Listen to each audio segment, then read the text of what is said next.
around right. Dude, nobody knows what that means. Come on. Okay, basically, you're looking like you're in like a double strong formation.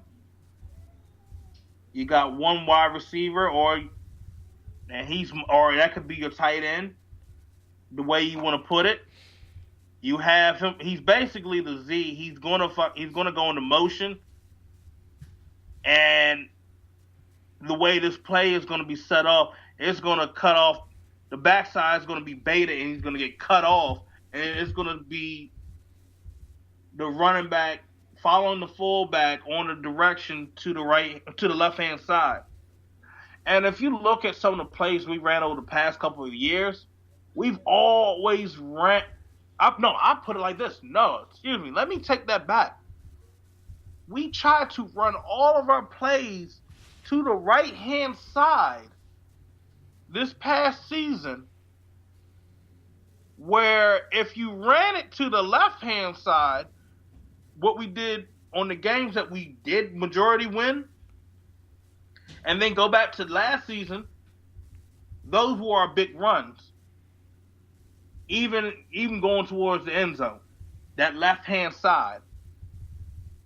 And that's why I didn't get this. That's what pissed me off the most. I was like, why the hell are we trying to keep forcing runs to the right-hand side? And you could be running this to the left-hand side.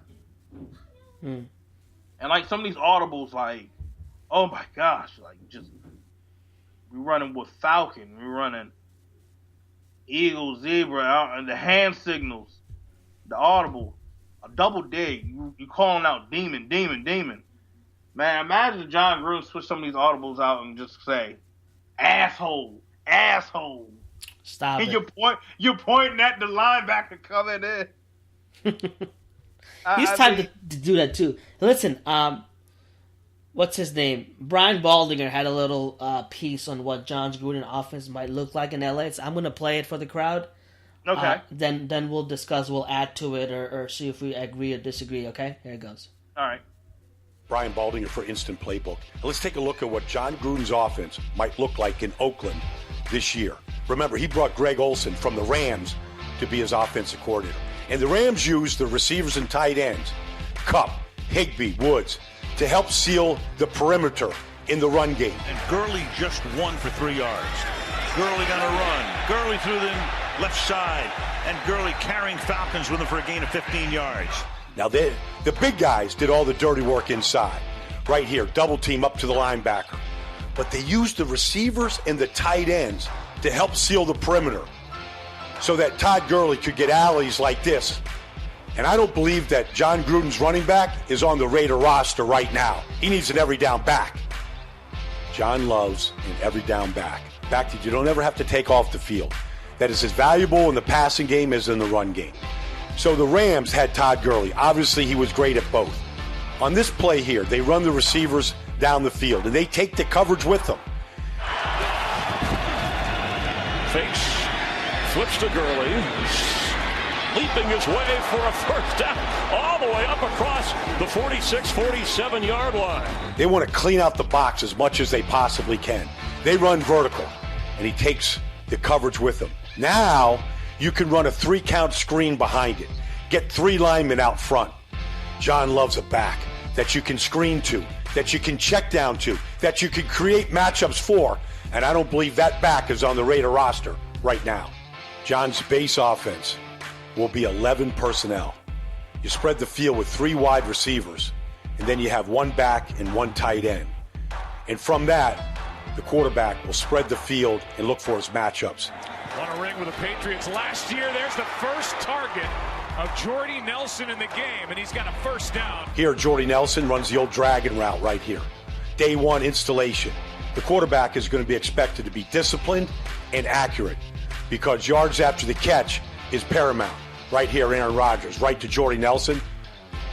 First down.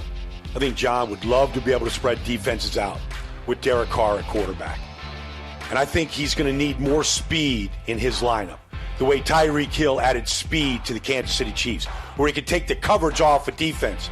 And if the free safety is on the other side of the hash, then Alex Smith has an easy read. Alex going deep, has a man open. It is caught. All right. That's enough. Phil. Yeah. All right. So one thing that popped out to me was he's gonna need a running back. He's gonna need a fast wide receiver. He wants to stretch the field with 3 wide receivers. Take the coverages away so he can throw to his fullbacks, so he can throw to his running backs, so he can throw to his tight ends. Because in the West Coast, the fullbacks, the tight ends, the running backs play a huge role in catching the football in the flat, in the middle, doing multiple crossing routes. And you take the safeties away by having 3 wide receivers and doing multi-layered crossing routes, things like that. Get the ball out of your hand quick, 3-step, 5-step drops.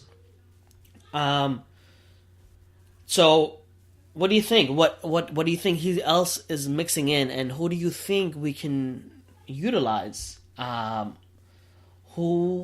positions do we need to upgrade in that area? Tell me more about John Gruden. I mean, real talk, like I said earlier when we were going with the draft, you're going to want receivers that can get the separation. Now, route runners. You know, I look at what, what's his name? Reggie Wayne was talking about Amari Cooper. He bulked. He got too. They said he bulked up too much. You know, they said that he went through that little David Boston syndrome. Maybe he might need to lose a little bit of that muscle mass so he can be quick. He can be elusive. He can be able to get that cut. I mean, I don't know. Some people. My whole thing, I was like, oh, yeah, he got bulk. Okay, bet. But, you know, then you think about it, you're like, you know, he wasn't able to be elusive. He wasn't able to break off like he usually did. Right. His routes weren't as crisp either. I feel like maybe he might need to just trim it down a tad bit. Right. And then he can come back into doing what he was doing. Now, and this is why I say, a guy like, you know, Michael Gallup coming in, him possibly being in the slot, let me tell you something, JB. You're talking about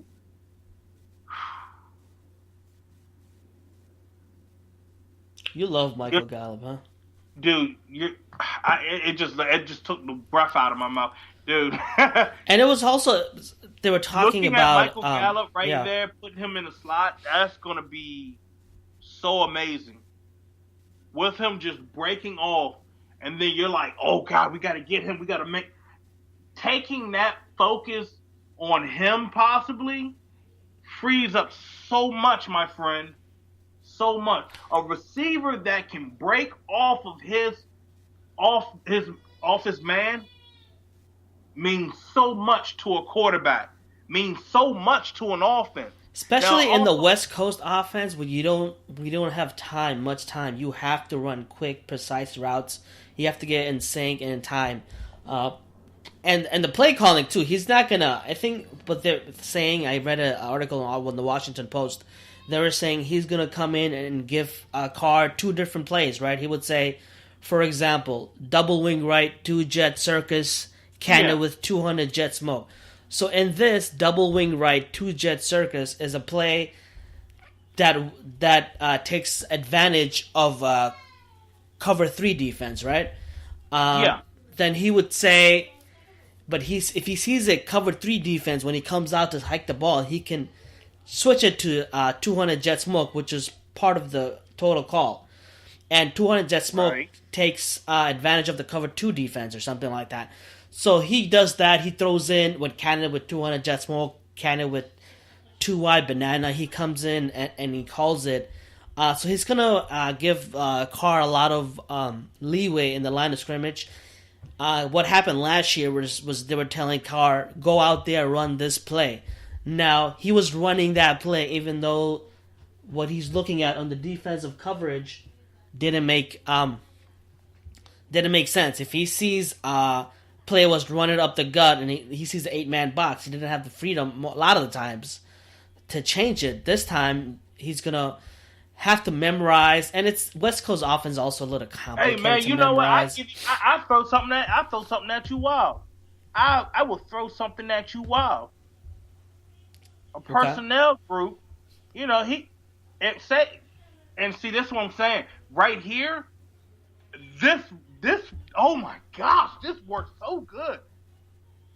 You're going out with 5 wide receiver set.